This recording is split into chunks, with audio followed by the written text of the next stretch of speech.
Right. All right. So a brief intro. Um, welcome. Welcome back, everybody, to the Innovators Roundtable tonight. We are in for a genuine treat as we welcome Ed Gartin back to our midst.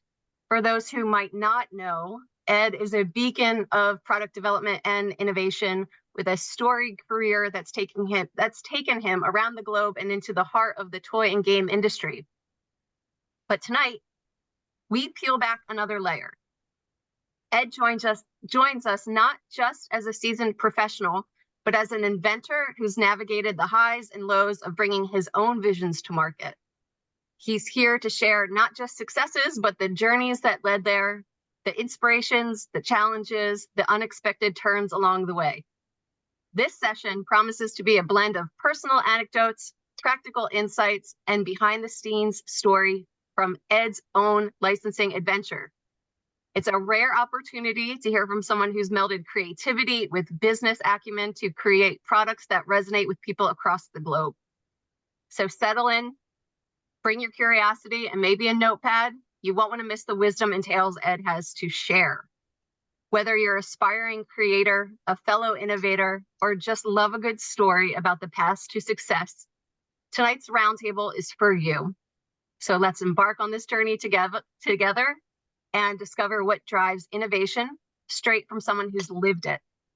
Let's give Ed a warm welcome as we dive into an evening of exploration, inspiration, and engaging conversations at the Innovators Roundtable. So again, Ed, we appreciate you so much.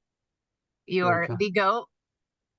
So I don't know about that. Oh, but I'm happy to share everything I know. I think there's people out there that are probably more successful, maybe even smarter. I don't know, but they're keeping their secrets, and I'm happy to be the guy who explains how the magicians do it.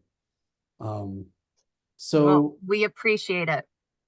I thought I would show you guys some like she says, I thought let's show some failure. Let's talk about some success. Let's talk about why there was failure, like what was the failure, and so I thought I would explain my process. And as I take you through my process, I would show you some of the things that process created and some of the things that, like are super successful, but surprising, like why was that successful? And so to start with, I think everybody here has an idea. I know everybody has at least one, but probably a million ideas. And one of the parts of my process that's just so important is the idea to like the first prototype, right? Because we're all writing down all these ideas, and then some of us aren't taking action on but one at a time. Yeah. And I encourage you to take action on multiple ideas at a time, because you get stuck over here, you can go over there. So that's what I do. A lot of the time I'll have like 3, 4, 5 ideas going at the same time. Back in the day, I was doing toys and games, and more toys than games sometimes, and more games than toys other times. Now I'm pretty much just inventing games, because my current job is inventor relations for a company, and that's a segment of the market that they don't occupy. So I feel like it's a non-compete. But so I look at a lot of ideation, I look at a lot of inventions from other people these days, and I do a lot of disruptive innovation, partnering up with other companies. So that's been super fun, super exciting for me, because I get to hear about materials from 3M, or I get to hear about, this crazy new battery technology, or that, crazy thing over there that hasn't hit the market yet, and how it works. And a lot of times the deep engineering goes over my head, but the top line stuff, I'm like, oh my gosh, that's so amazing. And I think that's why we're all in it, right? Like this ideation, this creation is because we're just trying to make stuff where other people go, oh, what? Right? Whether it's like an experience you create, because right, toys create play experiences, games create experiences. All of these things generate an interaction or an experience. And then when you see it happen, you're like, oh my gosh. And I love that. I love the times that sometime we get to witness the result of our inventions. Other times, maybe we just hear about them, but I love that. So a lot of my ideation comes from the fact that I travel a lot. I've lived in 29 different places. I go to probably about 9 trade shows a year. I meet with people, I do all sorts of stuff. So I end up in a lot of hotels and a lot of airports and a lot of weird cities and doing a lot of stuff. And on one occasion, we were just traveling and I was just doing the YouTube, as some of us might be apt to do. We were just like watching YouTube videos. And I saw this, and maybe more of you saw it. I'd love for you to raise your hand if you've ever seen this video, but this video of like hundreds of manta rays moving through the water.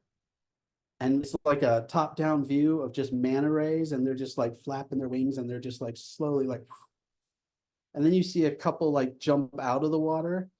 And I don't know if you've ever seen that, but it is incredible the first time you see it. And so I'm going to show you a little bit of what I saw, and then I'm going to show you what that created. So if I can share my screen. Let's move back. Let's pop that up and let's hit share. So I just saw these things and they were like mythical, magical creatures to me. And I said, what the heck is happening there? And as you watch these things move, it's just dreamlike. It just really entranced me. It just was like, wow, these guys are, and out of the water, in the water. And I was like, that's pretty incredible. Like the dynamics that go on there, just the fluid dynamics and the aerodynamics, like they're both working within the water, but then sometimes they're just like jumping out and basically gliding. And I thought that is amazing. And I got really excited about that. So then I said, is there something I can do with that? And what I decided was that I was going to try and make an RC manta ray. So welcome to the unboxing of my invention process. So what I did is we had some drawings. And from those drawings, we made this white foam sculpt that you see on the right. This isn't the first foam sculpt. This is like, we're probably 3 in at this point. But this is the one that we could fly. And then on the right is a looks like sample that was clay and way too heavy, right? But this white foam one, I could show someone and we could fly it. And so the real question was, could we fly it? And so what we did is we got a gym and we got this little manta ray. And we said, all right, it's looking pretty good. Let's fly it. And so like a remote control plane, but really, really maneuverable, like really just dynamic. And this is the first time I'm flying it. I've never flown it before. This is my first interaction. And it's incredible how just dynamic it was. And then landing it. That plane was made by an amazing older Asian gentleman in China. The ideation started here. And then it was like, all right, now we got to get an expert. And I think that's actually something that is super important in that sometimes the prototypes are out of our control, right? Like we have big ideas for things that we can't make. But the thing that is in our control is how much we spend on those prototypes. And I've talked to so many people, and so many times I think we get so in love with our idea that we spend more money than we should to demonstrate a concept. And I would just encourage people to like shop around, find some places, just talk to different people and see if you can find somebody. I was lucky. I could kind of talk to people all over the world. And I found this gentleman in Middle China that was willing to do this for very inexpensive. Carve the foam, put the little engines in. And, honestly, when you look at it, it doesn't look that technical, but aerodynamics is all about balance, perfectly asymmetrical. And he hand carved this, and that was beyond me, right? So I just was so excited, and I thought, man, out of the park. This is going to be for sale everywhere, right? But how many hands went up when I said, who saw the manta ray video? Right? I was in my own world. I didn't do my research.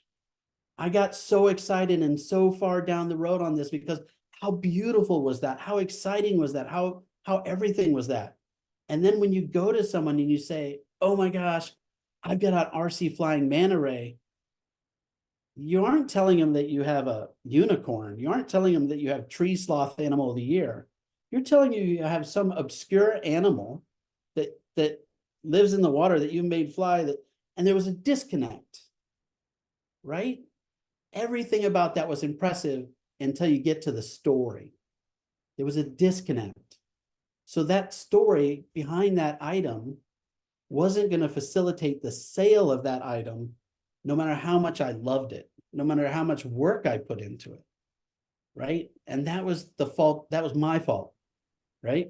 Because I thought everyone was seeing videos like this. I thought everyone knew how cool this was.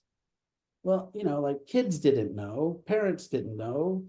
I watched way too much of YouTube. And so that product never went to market.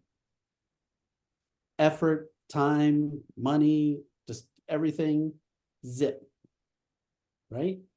And so that's one of those things where it's like sometimes we can get so enwrapped in our own brilliance that we forget to step back and check ourselves. And that's one of those moments for me where it was like, I was sure I'd figured it out. If that was a dragon, which I did do a dragon later, if that was a dragon, I mean, how to train a dragon. Every kid knows dragons, right? And Toys R Us carried the dragon, but this thing, nobody. Oh So my gosh. Ed, what an incredible start of this journey. Thank you so much. There's so much value in that and a million questions, but maybe we'll go through your story a little bit longer, or a little bit more, and then get to questions at the end. So everyone, please, jot them down, make put them in notes, the and we'll, chat. Put yeah, put them, them in the chat if you want. I think there might be a call for like Manta Ray Awareness Month or something, just to see that product come to market, because it is a beauty. It's it's fantastic. gone. I don't even have the No, prototype anymore. oh no. All right. Well, This is amazing. something you should know about me is I'm not precious about certain things. And so April and I design a lot of games together, Yep. and I do games with other people. And April keeps every prototype. I just buy the game when it comes out. Like I'm Okay. making the prototypes, and I'm like, nah, just get it when it comes out, or I'll just make it again, or like Yeah. I've lost prototypes by accident, and I've lost prototypes intentionally, and this one's just gone. Fair Um, enough. you you can't keep all of it. Fair enough. That's true. So yeah, we'll keep going, Okay. and I'm going to jump in and out just a little bit so that if you do have a question, we can sort of see it. But so Sounds that's good. the first one. So then I thought, yeah, just one step away. Let's try something different.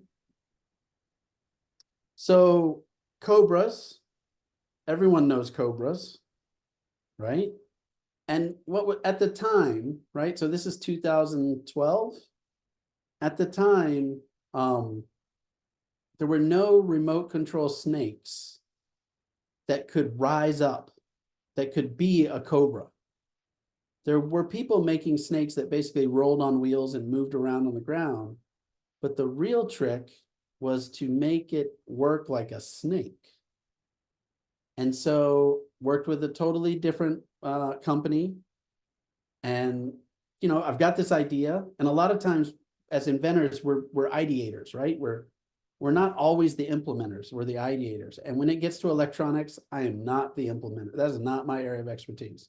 I can say a bunch of words that mean something, but I'm not going to be able to put that together. So I got this guy to help me.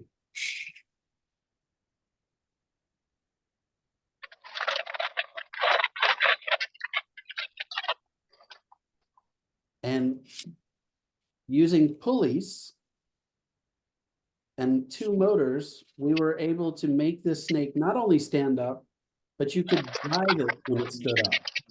While the snack more stable. And probably to be wider. Yeah. Otherwise, it would be- And that black parts that you see in the background, those are just rubber skins that we're gonna pull over the prototype, right? In the final iteration, it'll be molded with a rubber skin and it'll all be attached. But as we worked through this during the day, we were testing with the plastic, and then we were testing it without. And so trying to do this in a way that was like, oh, let's see where our areas of opportunity are for improvement and where our barriers are. Eugene, you okay? I think we lost Eugene. So that one, whoa. Where are we going? It just started moving. So this one was a challenge because with the 2 motors and the pulley, I had exceeded the retail opportunity. I knew I'd blown it before. I didn't show it to anyone. At that point in time, RC like this could max out at $49.99 in Q4, like what the price would be. And doing the research beforehand and knowing where I could go and knowing what people would pay for this in order to get to a $50 retail, the prototype just proved like it's not going to work. We're not going to be able to do this. Nobody's going to pay $100 for an RC snake. But sometimes it takes getting to the prototype to learn that. And so that's also a good lesson. Like in our minds, we might have this idea that we can do something, we can do it cheap. Of course we can do it. And then when you get to that first prototype, sometimes that's the moment where you just go, well, not this year. Would I go back to this? Heck yeah, I would try this again. There's been a lot of innovation. But since then I've had, quite a few number more ideas, and sometimes you just sort of say, well, I did that, I'm moving on. And this is one of those where if somebody came up to me and said, can you do it? I'd be like, oh yeah, I know how to do it. And then I would cost out all those parts and pieces again and see if it was going to hit the retail. So I believe strongly, no matter what you're inventing, you can learn a lot by going to prototype. I know some of us, we have pictures and we have digital prototypes and we have different like elements that we use to present our ideas. And then sometimes the company takes it to prototype. But quite honestly, like even, when you can partner with somebody or you can work with somebody to get it to prototype or get it to prototype yourself, it's so educational. You learn so much about what it can do, you can do, what it can cost. And I just think that getting things to prototype is a good place to get to. In this case, it costs too much, so we dropped that one. Just not moving forward with that RC snake. And again, that's just part of the process, right? I learned something on the man array, and then I got into making RC animals for a hot minute. And then, they were just too expensive for the market at the time, 2012, and I got out. And I haven't made another RC animal since. But, sometimes it's like that, right? They're trending, they're not trending. So for this next idea, this was done for Toys R Us and for their EduScience line. And they had a line of microscopes when I first started on this project. And this is a project I did in the building. So I was working for them directly at the time. And they wanted us to, first off, innovate in microscopes. And then second off, redesign the look of them.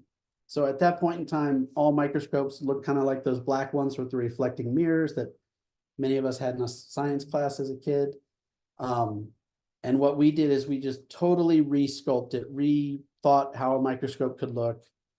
You can see the white are those are the SLAs, those are the 3D printed models, just what it might look like. The top left is a painted model, so that's the deco model. It's not a real microscope, but all the parts and pieces are glued on, and it looks very, very real. You can kind of see that the knobs look a little different from the top left to the actual prototype, actual model in the top right. But it looks as real as it's going to get. And so you could use that model to present it, to sell it, but I don't think you have to, right? Like as inventors, we never have to really get to this level. I could get to that level because I was working inside the building and I was working under a different budget and it was a top priority project. But the innovation was, and this had never been done before, is we made a mobile phone holder so you could shoot pictures, little kids could shoot pictures of what they were seeing inside the microscope. And so they could share that with their friends. And the exciting thing about microscopes was like, oh my gosh, what I'm seeing. And the terrible thing about microscopes, right? A lot of times as inventors, we look for the problem, is you're not seeing it. I'm seeing it. And then I'm like, oh my God, I saw such incredible stuff. And I'm describing it to you. But with this innovation, you could shoot a picture and show it to you. And kids could share that, and kids could take that to class. So they could see something at home, like the leg of a grasshopper, or a leaf, or something, shoot a picture of it, and then take it to school and use it for show and tell. Right? And so the sculpts of the microscopes that we did, and this innovation has been copied many times since 2012. It's pretty much everywhere now. But at the time, it had never been done before. And even cooler was that microscope and that thing cost $69 retail. So it was affordable, right? That was the lesson learned on the snake. You have to make it affordable. So we worked very, very hard to make it where we had a $19 microscope, a $49 microscope, and a $69 microscope. And the $60 microscope was bifocal, right? So two lenses, and had the innovation, which was being able to shoot a picture through a microscope. We later took that innovation and put it on telescopes for Toys R Us because it was just a little, modification. But it was like, wow, you're finally going to be able to see and share, because we'd all seen that with these really, really expensive science microscopes where they can shoot pictures. But it had never been done for kids, and it never been done with mobile phones. But mobile phone technology allowed us to do that. Oh my gosh, Ed, and this is why you are Ed Gartin. This is incredible. Amazing. Well, a lot of times, right, we're all just thinking about what's the problem? What's the thing about, Yeah. Some of innovation is iterative, where we look at Mhm. a beach ball and then we add a shaky light to it, and now we've got a light up beach ball. Mm. And we're like, isn't that cool? And then we can get some company to license that, and sometimes it's not even really invention. It's more like just redesign, and it's an improvement, and it functions better, it performs better. We haven't really like invented a microscope, but we've made the microscope better through some sort of like redesign thing. And that's how I view this. I don't view this as like really, like, it is an invention, but it's something we had seen in upper level science, and the invention was, how do we make it work for kids? And I think that's what's important, is a lot of us are saying, how do we solve that problem? So again, seeing those microscopes everywhere. Another thing that I thought would be really, really cool, I bet I have it here.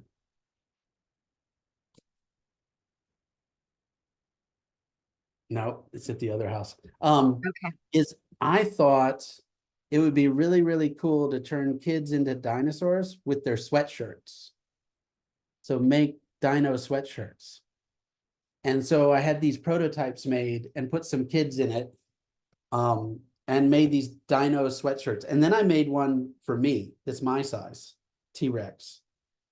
And I was like, this is gonna be great. And there's a little Velcro tail that they put on, and then the hoodie goes back. Even the T-Rex, the hoodie goes back, and super cute, super whatever.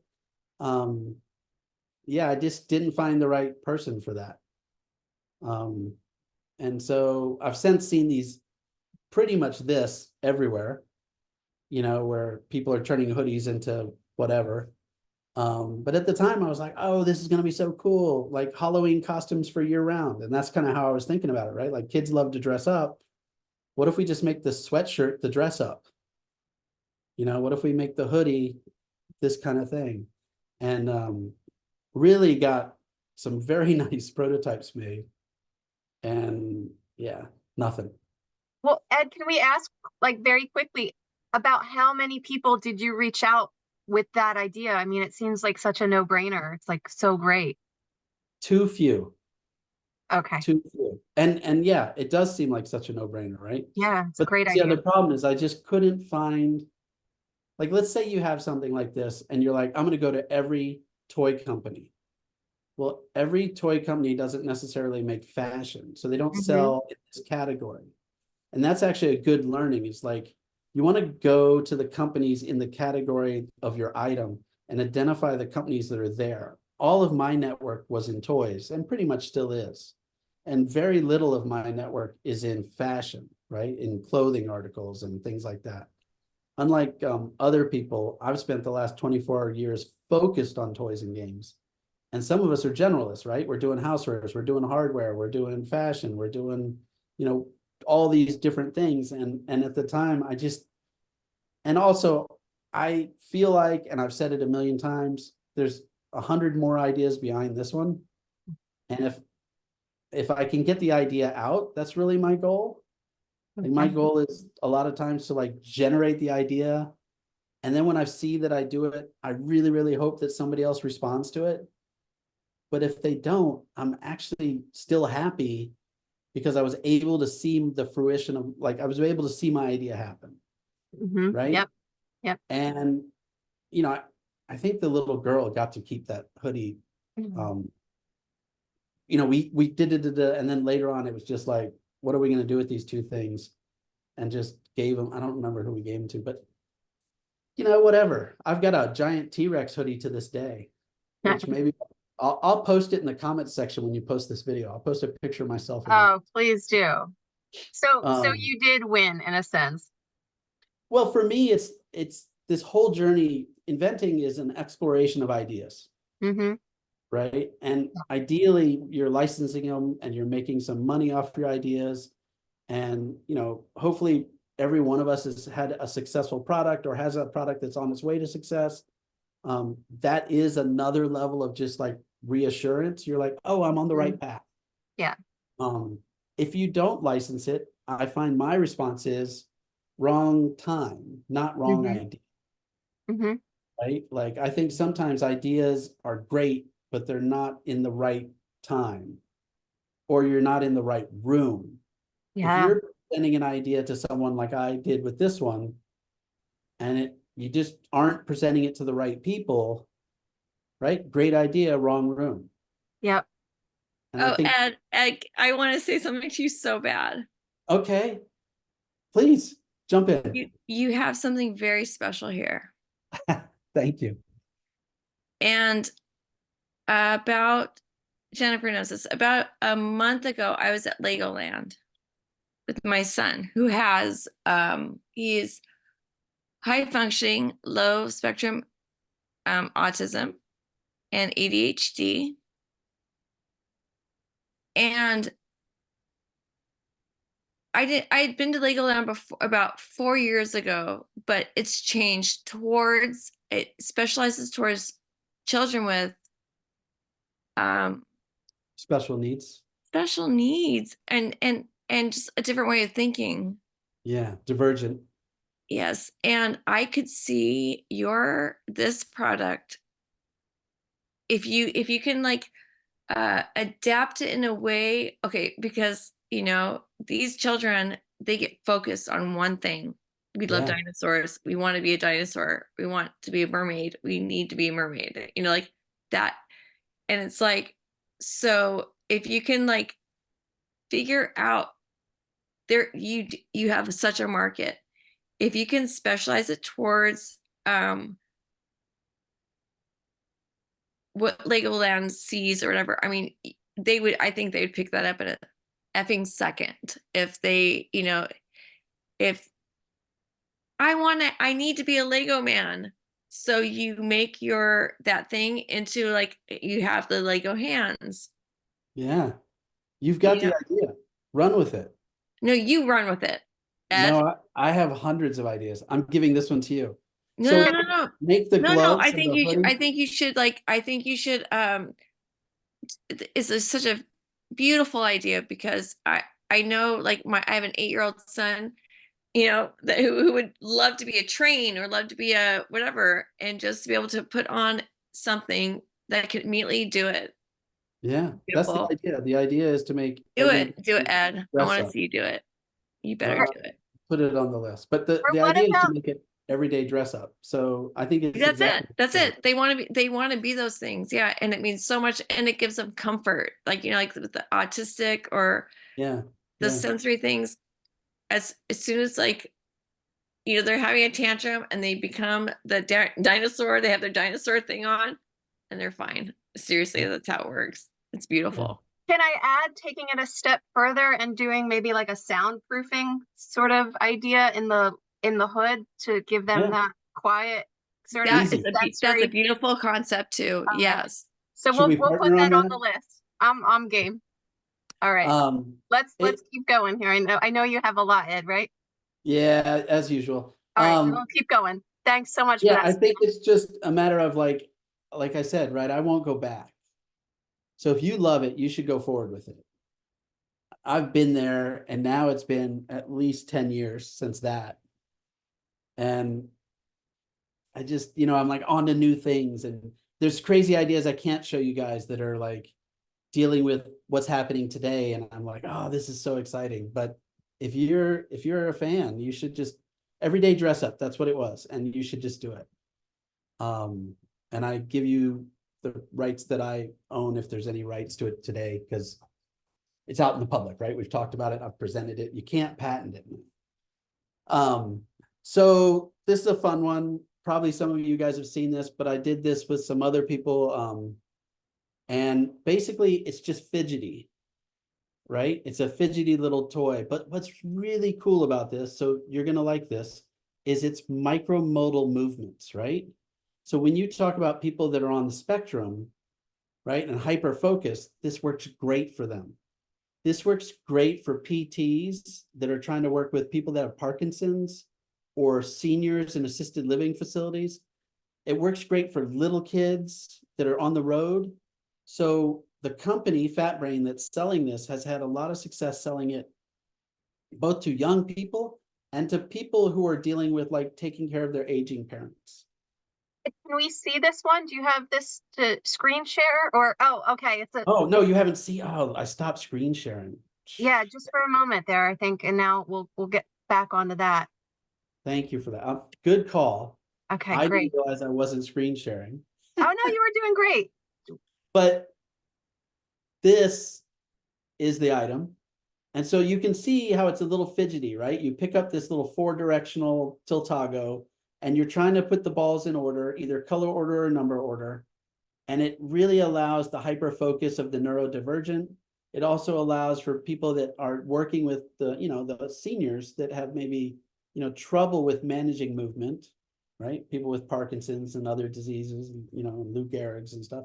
And seniors that just like they're in an assisted living facility. This is a great like standalone play. And it's easy to do. This is sort of what we say, but impossible to put down because it's so fidgety and it makes a satisfying click clack noise. And you're rolling these balls around and it kind of like puts you in a little trance. So this is one that like pretty much nailed it. It's on Amazon, I think, under Tiltago, but for sure it's on the Fat Brain website. And it's just fun, right? And it's affordable and it hits all the notes. And this was, a collaboration between me and some other inventors, designers. And I think this is one of those things where it really just talks about like sometimes it's a matter of reaching out. So a friend of mine, Brad Ross, was working on this and he reached out and he said, hey man, what are your thoughts on this? Can we partner up? Can we do a little something here?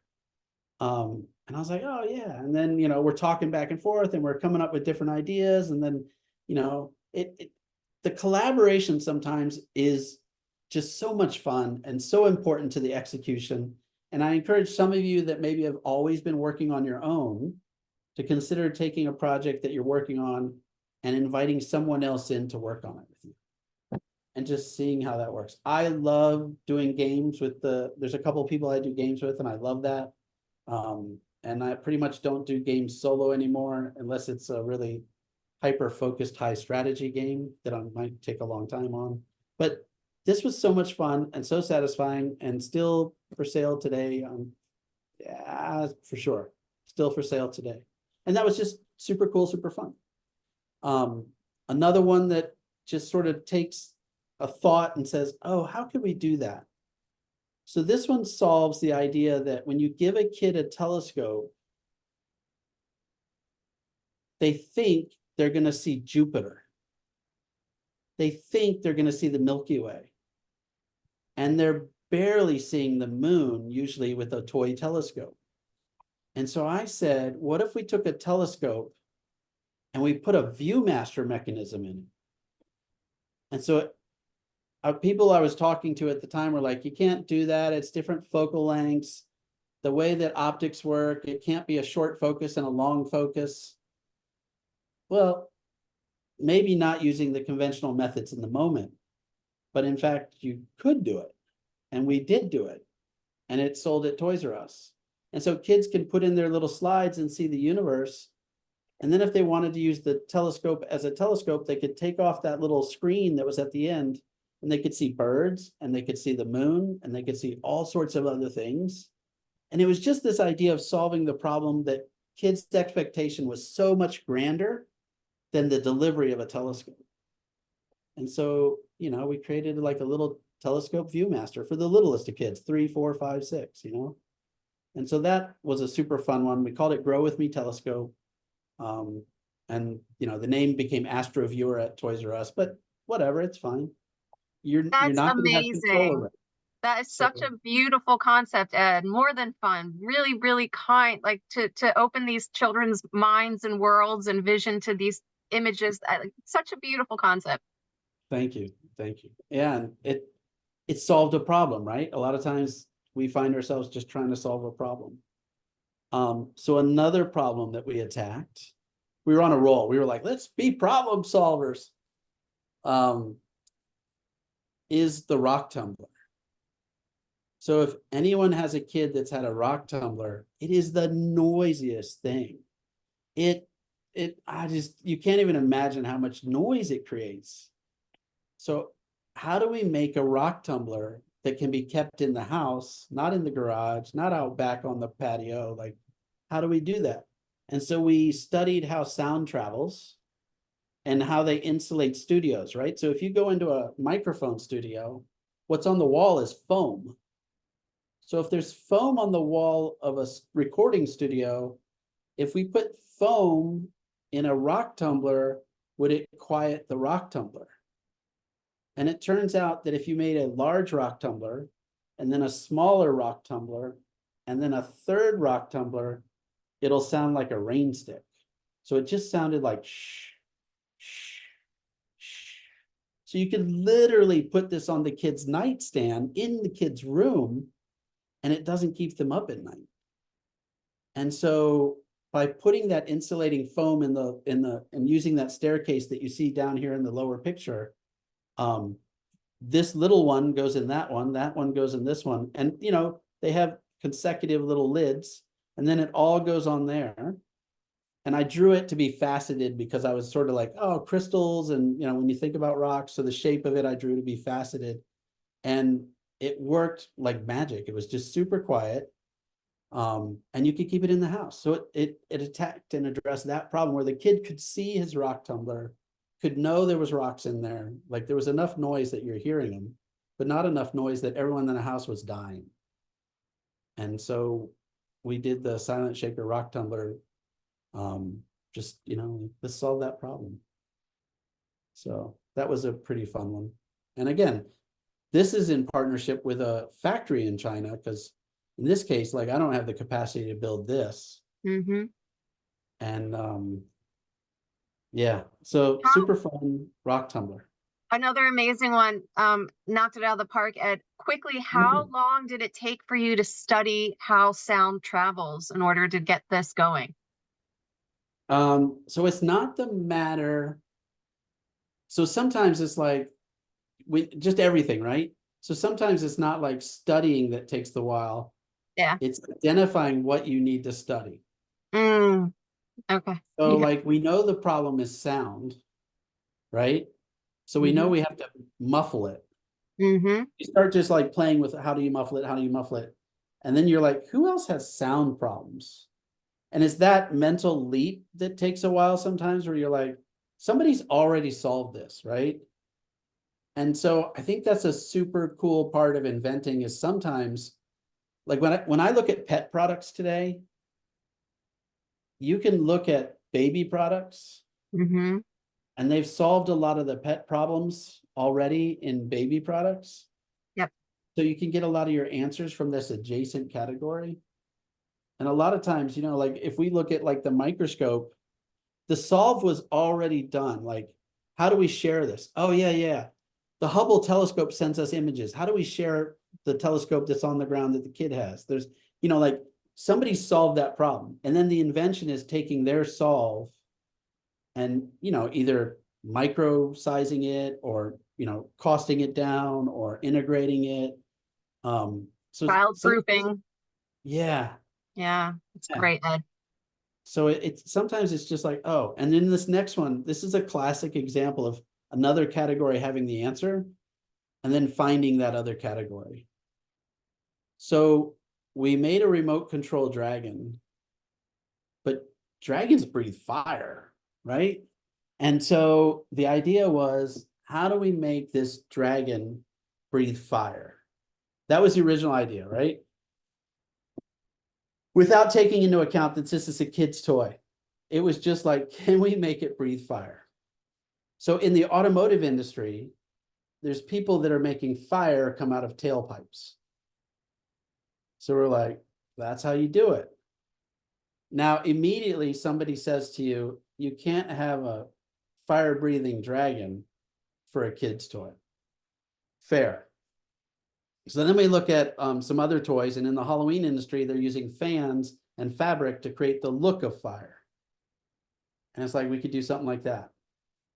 But it just wasn't very satisfying. So it was kind of like, well, where there's smoke, there's fire. Could we make a smoke breathing dragon? And it was like, well, how would we make it smoke?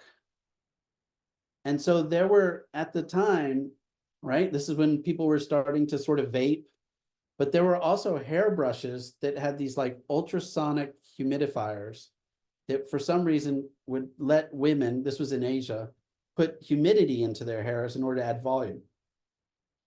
And so that micro humidifier that's also in vape pens and that's also in this is in the head of this dinosaur. And there's a tiny little fan and a light. And so by doing that, we could turn the water that was dripping on this little ultrasonic humidifier into mist and blow it out. And with the backlighting, make it look really cool, like put blue backlighting behind it. And we put red eyes in because, what contrast blue, but we made this RC smoke breathing dragon. And it was super cool, super fun, a good seller. And then about 5 years later, Hasbro knocked us off and made a much larger, much cooler one called Torch. But at the time, nobody had done this before. And it was just a matter of looking in adjacent categories for the, off the shelf ultrasonic humidifier thing. And then that's the solve. Because the other things were there too, but they just, like fabric blowing in the wind it's a solve, but it just wasn't as cool. So this is again, like, where do we need to look for the answer? We know what the solution is. Smoke. How do we get smoke in there? And smoke machines was an option, but the thing about smoke machines is you needed a special liquid.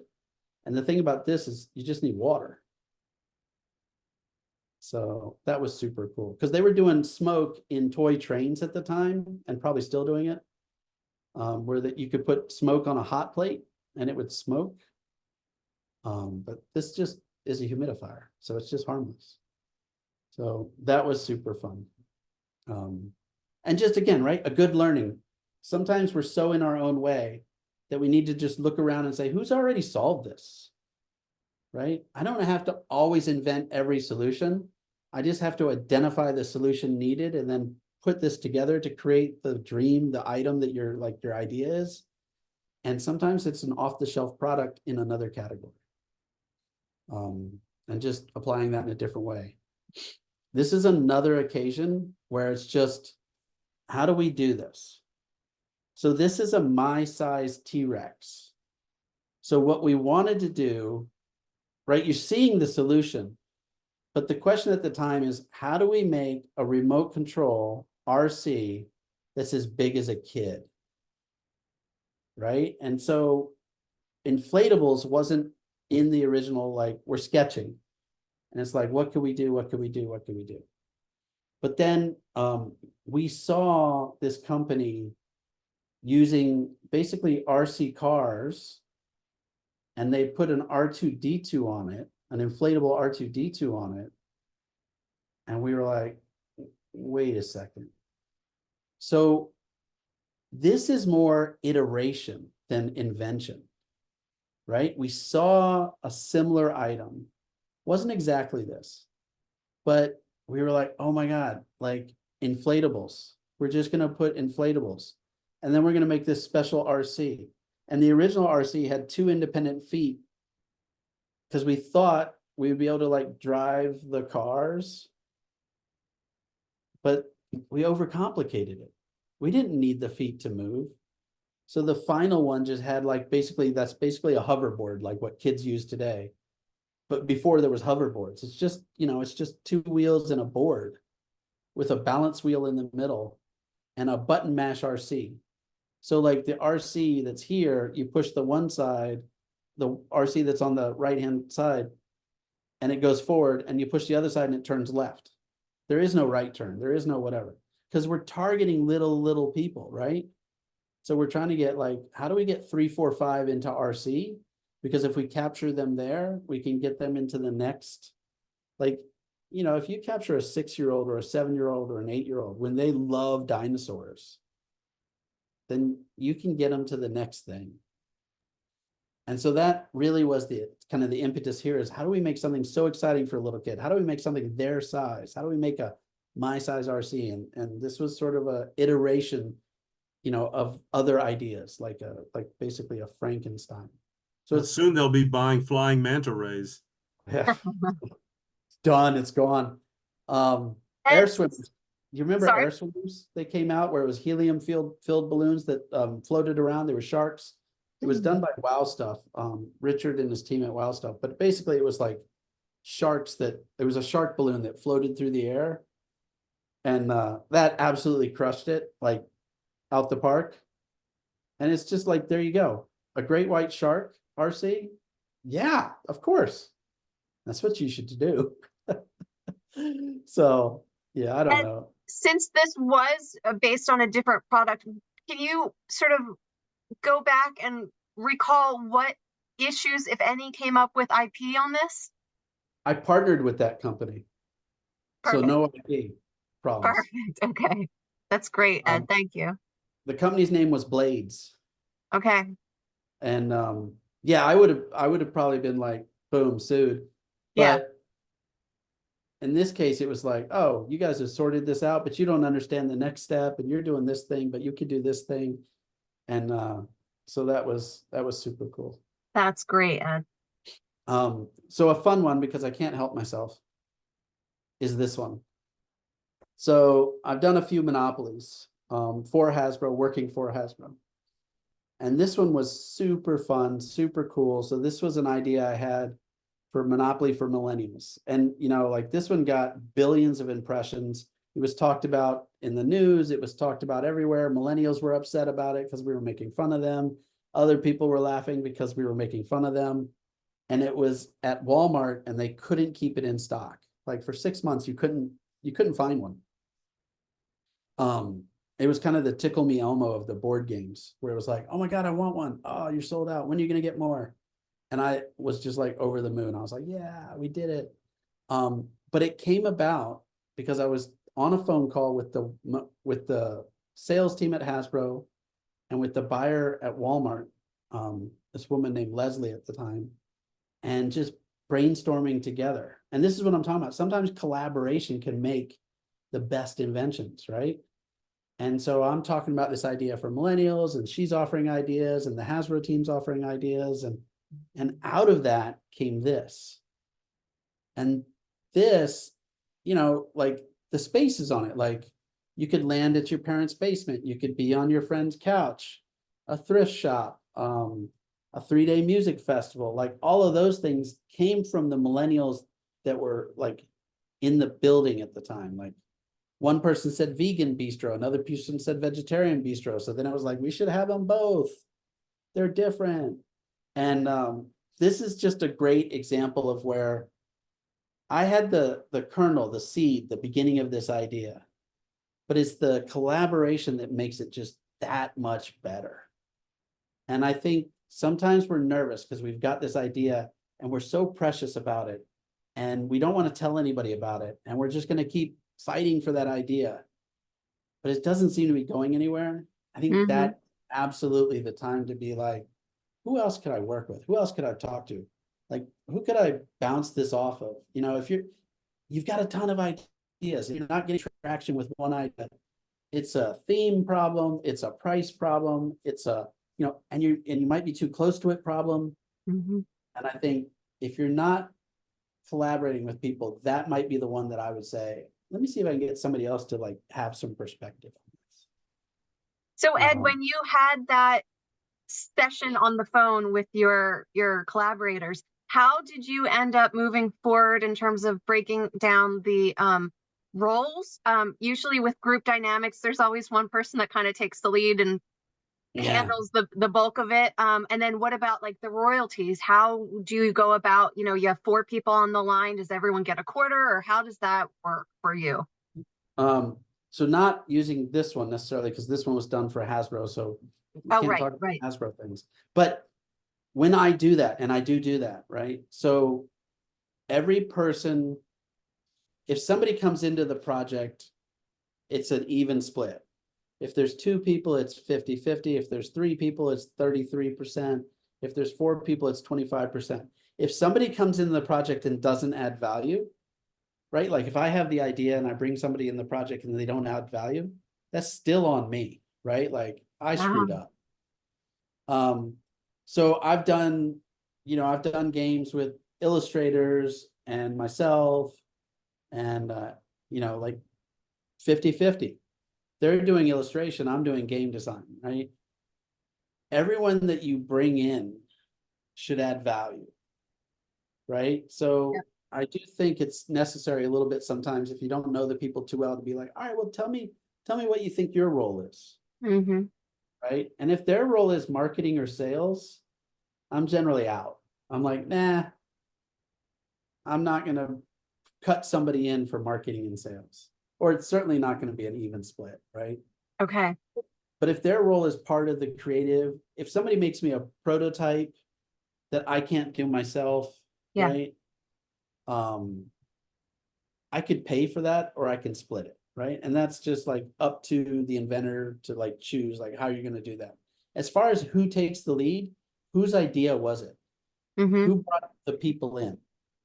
They take the lead. Like for me, every time it's whoever started the idea, you know, it's a collaboration, right? You need to take input. But if it's a head to head and it's like we're having a fight about it and it was your idea, I'm just going to defer to you. I'm just going to be like, well, where do you want to go? Like, this was your idea. And I'm either still in or I'm out, right? Like, that's the thing is, if you join a project as an inventor and it goes sideways from where you wanted to go, just step out, right? Like, if you're in a position where you're like, I can't remove myself from this because whatever, unless you signed a contract that obligates you to complete this, and if you did, okay, you took that step, you can just step away, right?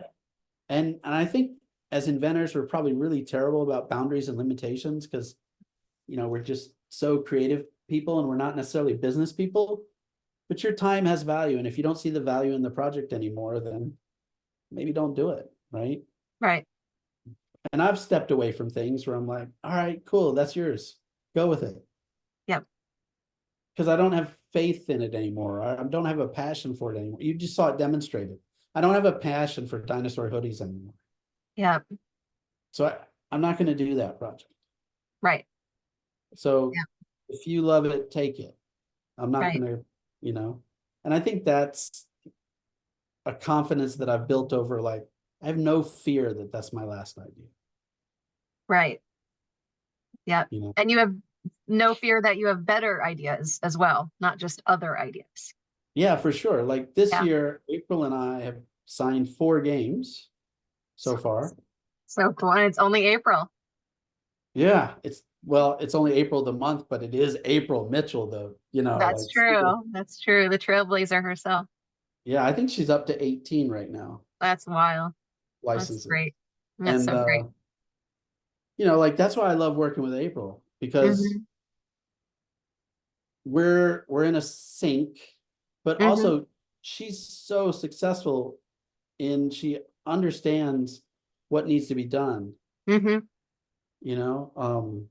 It's like we made this course that Edgar's taken, and different things. Yep. And that's the taking what April has learned and put it back into, like, oh, if this is generating 18 licenses, we should be sharing this stuff. Yeah. If Do you this want is to, the stuff that's been successful for you, we shouldn't gatekeep it. We shouldn't be like, shh, don't tell anybody. is Let's enrollment still available for the Oh yeah, tabletop yeah. course? Do you want to just talk about that briefly and let people know in case they missed it? Yeah, I'll post in the comments. Okay. Oh, Okay. for sure. Yeah, that'd be cool. Yeah. So myself and April Mitchell have created this course called the Tabletop Game Design Masterclass. And for the last 2 years, we taught it live. Mhm. Some of the feedback was we can't sign up for it because of the hours you do it on. So again, being a problem solver, we were like, how do we fix that? And so we've created the course as a video series that you can take. So you can do the course on your time. It comes with a workbook now. So there's a workbook that you work through as you go through the course. So it helps really facilitate the learning. And you can sign up. It's on the Toy Coach platform, but I'll put the link when you post this video, I'll put the link in this Okay. video comments. But Okay. it's on Michelle, the Toy Coach platform, and Michelle is hosting it now. And it's part of her larger commitment to bring more education to inventors and Okay. people that are making toys and games and stuff. So Okay. super cool, really fun 8 weeks of making a game. Edgar took it. Edgar, you think it's worth it? We have Dan in the comments that says, I took this course last year and it was amazing. I highly recommend it. I have no doubt. Yeah, Thanks Dan, for he that, doesn't Dan. have his video on, but yeah. No, he's shy tonight. So I just think, like, if Yeah. you want to make a game, Yeah. you will make a game. You'll understand how to go from ideation to shelf if you take that course. And that's all we want. Is like we're trying to facilitate that people can make what they want to make, right? Like Mhm. I'm just getting to a prototype stage, and sometimes I'm satisfied. And other times I'm like, I gotta pitch this and I gotta license this, and then I'll be satisfied. And I think everyone has a different journey, and it's kind of just Mhm. getting to the place where you've achieved your goal, right? And Mhm. sometimes they change even during the journey. You're like, oh, I thought I wanted to do that thing, but Yeah. then shelve it, like move on. Yeah. Yeah. Yeah. So yeah. Anyone have any questions? So Yeah. that's I have the about 45, but I'm just going to ask one and then we'll defer. I know I saw Shad has one in the questions, and if you want to start raising hands, that would be great. But really quickly, we are over the hour, so we'll try to keep this as brief as possible. I've One never question I have, you mentioned right in the get-go, and I've been sitting on it, but you mentioned learning about new technologies. You mentioned 3M and some maybe other companies that you've worked with. How does that relationship, like, how have you been able to sort of infiltrate and get like the inner scoop of what's coming in that sense? So one advantage that I have is that I'm able to go to trade shows. I'm able to it can be expensive, right? But Yeah. as when you went to the pet trade show, right? You start meeting Yeah. people, you start exchanging information, you start making contacts. And Incredible. over the years, those same contacts are going to be like here, there, everywhere. Yes. They're going to move around.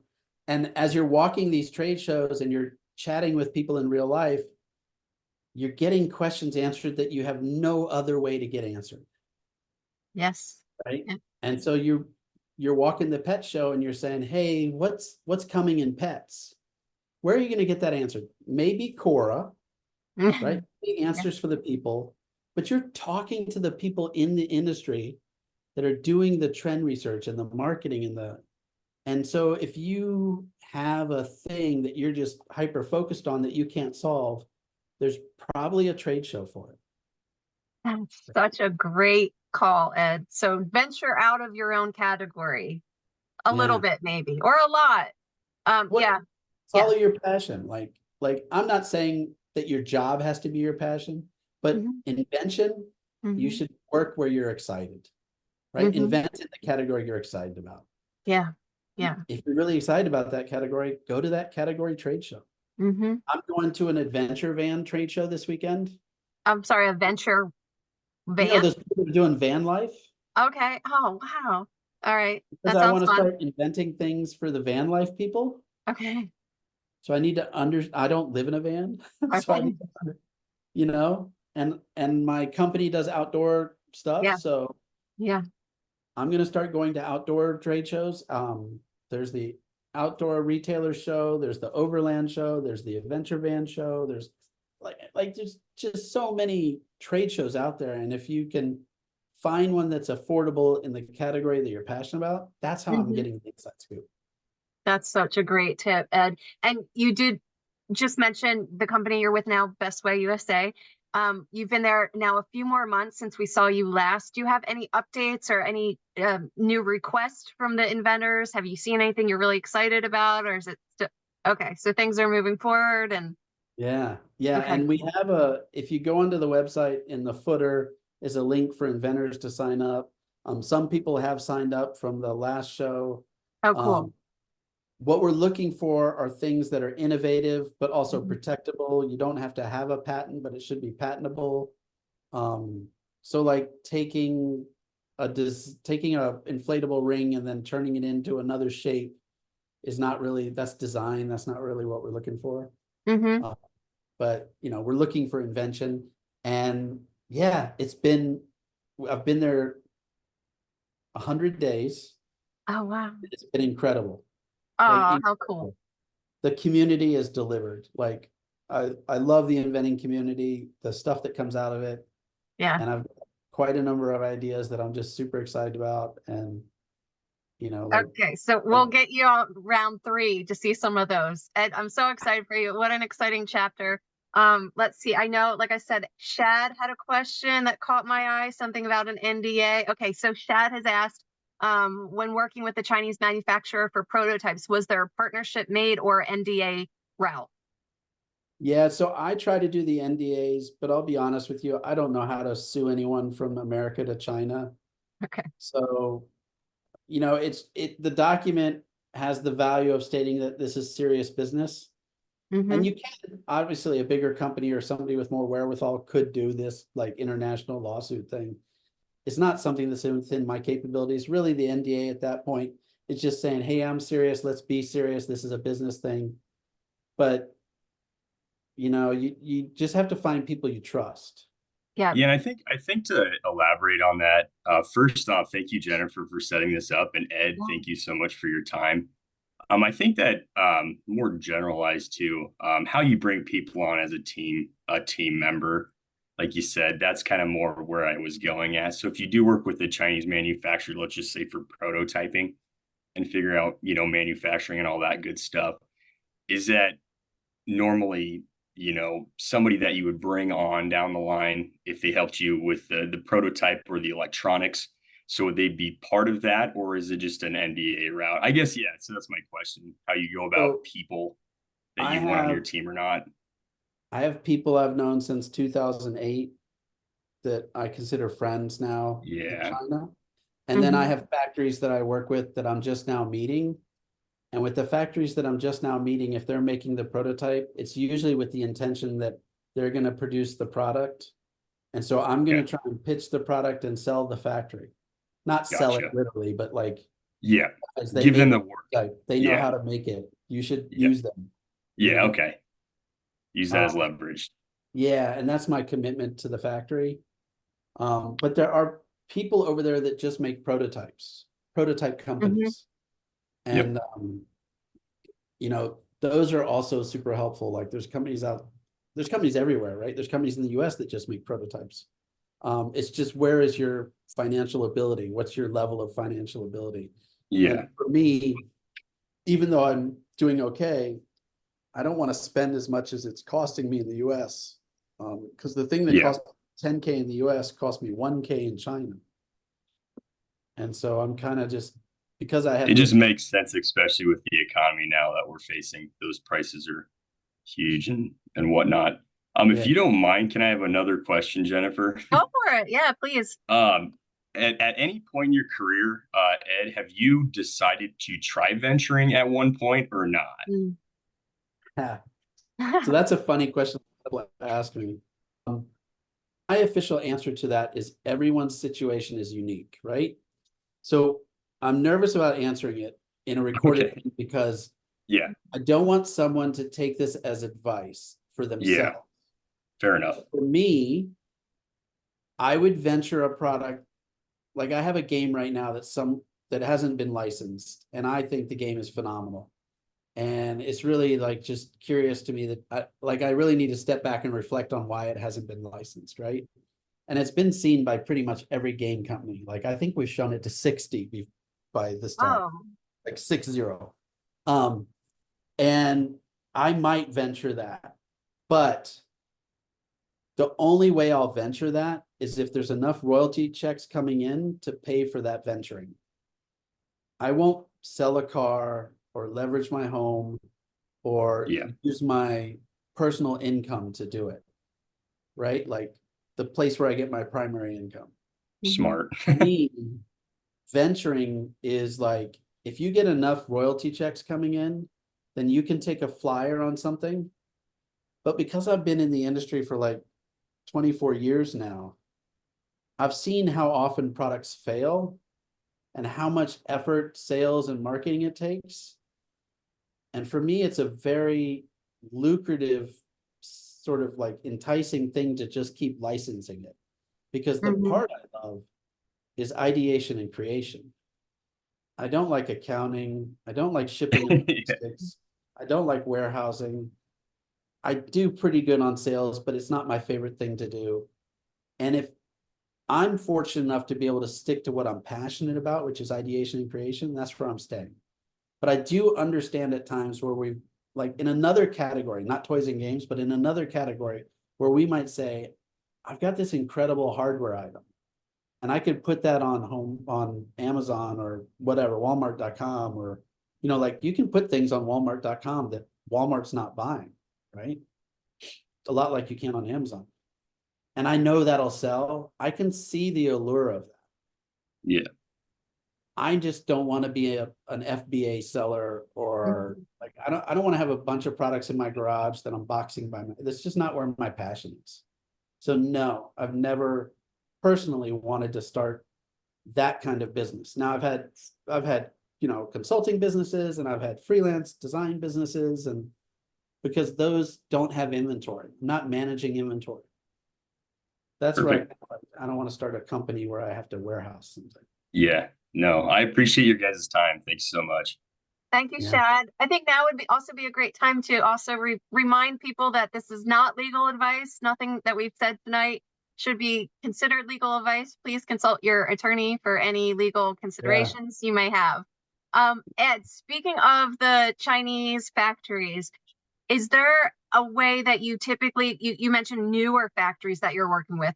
Are you going by word of mouth, or are you vetting them in some different type of way? Do you have a system of discovering the newer factories? How do you go about that?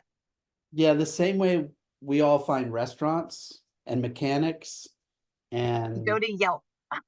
no, we look for so like we go Google something and then we see Yeah. how many stars it has, right? Okay. So I'm using a system like that where if a factory says to me, I actually get a lot of factories through LinkedIn. Like they just Okay. contact me through LinkedIn, and probably some of you are getting that as well, Yes. where factories are like, hi, we make silicone products, and hi, we do this. And the ones I get most excited about are, hi, we make prototypes. Yeah. And then I'm like, okay, send me your, I ask every one of those companies, send me your company information PDF. Tell me about your company. So I give them my email. I have a special email for this. It's Okay, not the one that I use for everything, right? great tip. Yeah. I have an email that's called what's up at paperbagcreative.fun. And if you want to send something to it, by all means, but everyone does, and I may not see it. Mhm. So I look at it because I'm expecting it. I check that out, and then I ask them who they've made products for. And I probably know somebody that they've made products for. And then I ask that person what their experience is. Yep. Right. If you don't know somebody they've made products for, ask for the contact information for somebody they've made products for. Great. Yep. It's like when you get a babysitter, when you get anything, these days, what we do is we look for social proof. It's like, okay, Yeah. you're a babysitter. I'm trusting something very important to you. Who else have you babysat for? Mm-hmm. Oh, the Smiths. Oh, I don't know the Smiths. Can you give me their number?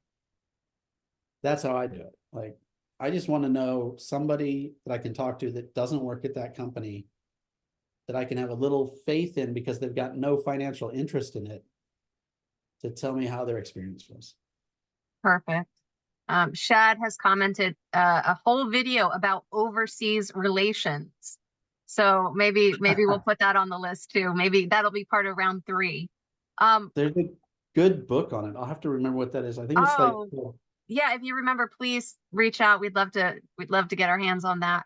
I'm curious too, Ed, is there anything specific that you do to help get in the creative mindset? oh my God, that's a whole video in itself. Okay, so yeah, round 4, we'll do creative mindsets. well, here's the quick answer. Okay. And I've said, and we talk about this, we have a whole section about this in our course where Okay. ideation. But the quick answer is that feeling you get when you wake up. If you wake up this weekend, if you can find time, like it's not a work day, and you wake up without an alarm clock, right? Okay. And that sleepy sort of meditative sort of feeling that you have in your head, I get into that space. That's where my ideas are. They're hidden in the subconscious, right? And there's a lot of science on this. I've done a lot of studying. You know, Edgar's studied it a little bit too. I know he's like looked into it. But the idea is that if you can sort of, and you know, it may sound woo-woo, but that is the meditative space, right? Where you can let ideas flow in and out. And for a lot of people, that's right before they fall asleep. Mm-hmm. And right when they wake up, it's a natural occurrence. And if Mm-hmm. you can sort of see what that feels like, you can practice getting into that space in the middle of the day, right? And so it's a calm space where you just sort of open yourself to the idea that something's going to come in, but I'm not going to hold on to it. And I just write down the ideas that move through. And then I look at that list and I'm like, oh, cool, you know, I can do it now. And, you know, a lot of you probably can, where I just say, oh my gosh, I'd really like to think about pets. Mm-hmm. And I start just feeding my subconscious with these ideas while I'm working. And then I know when I get off work later this afternoon, it's been working on it. And I can start like ideating, like just sit. I have, you know, comfy chair in the living room and a cup of coffee and a notepad. Yeah. And just sort of try and like relax. That's the quick answer.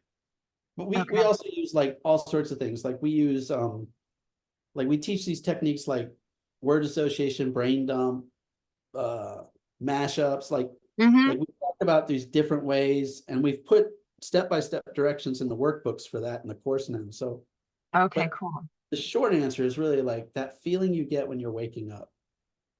That's where I think most of the ideas are hiding. Okay. We are definitely over the hour. Does anyone have any final questions for Ed before we start to wrap this up? I don't see any hands raised. Amazing. Final call here. Ed, I know it was your birthday the end of last month, but it feels like it's our birthday. I think it's safe to say. So what an incredible session. Absolutely beyond inspired. We just, again, some of us have come back from trade shows, which was really, really inspiring. But I have to say, seeing what you've created, just mind blown. So thank you so much for that. I want to extend our deepest gratitude to you for your generosity and for sharing your journey, your insights, and your stories. Your openness and wealth of knowledge you've imparted tonight has truly been invaluable for our community. So thank you, Ed, for being such a vital part of the enriching conversation of this inventor space. Thank So, you. I mean, I love being here, and you guys are way too kind and too nice. So thank you. No, Ed, I do, one of these days I'm going to have to figure out a way to really thank you for all of the information you've shared and this creative journey that you've shared with us. It's so important, I think. You know, it's not something that we're able to really have a firsthand account of all that often. So to be able to walk through the journey with you is just incredible. So, and it's, again, awesome to see why you are so successful. Some of these examples, and I know there's a ton more that we haven't seen and a ton more to come. So we will absolutely keep an eye out for those and look forward to hopefully having you back yet again. So with that said, for those who want to revisit the session or may have missed parts of it, keep an eye on the River Valley Innovation YouTube channel where we'll be uploading the recording. It's a fantastic way to catch up on what you've missed and to share this treasure trove of insights with others who could benefit. So don't forget, next Thursday, 8 p.m., we'll have our casual coffee and catch-up session. So that, again, a perfect opportunity to decompress. We can discuss tonight's insights, share your own experiences in a more informal setting, and we hope to see many of you there. Lastly, in the spirit of mutual growth and support, I encourage everyone to take a moment to endorse other members of our community, including Ed, on their LinkedIn pages. It's a simple endorsement, but it can go a long way in boosting our professional profiles. As the saying goes, a rising tide lifts all ships. So by supporting each other, we not only strengthen our individual standing, but also enhance our collective impact in the industry. Thank you all so much for joining us tonight. I know a lot of you are losing sleep to be here. We really appreciate you, your thoughtful questions, and just this vibrant discussion doesn't happen without you. Let's keep this momentum going, and I look forward to seeing you all at the next session. So with that, good night, everybody. Thank you so much, Ed. We owe you big time. Thank you. All right, take care. Bye, everybody.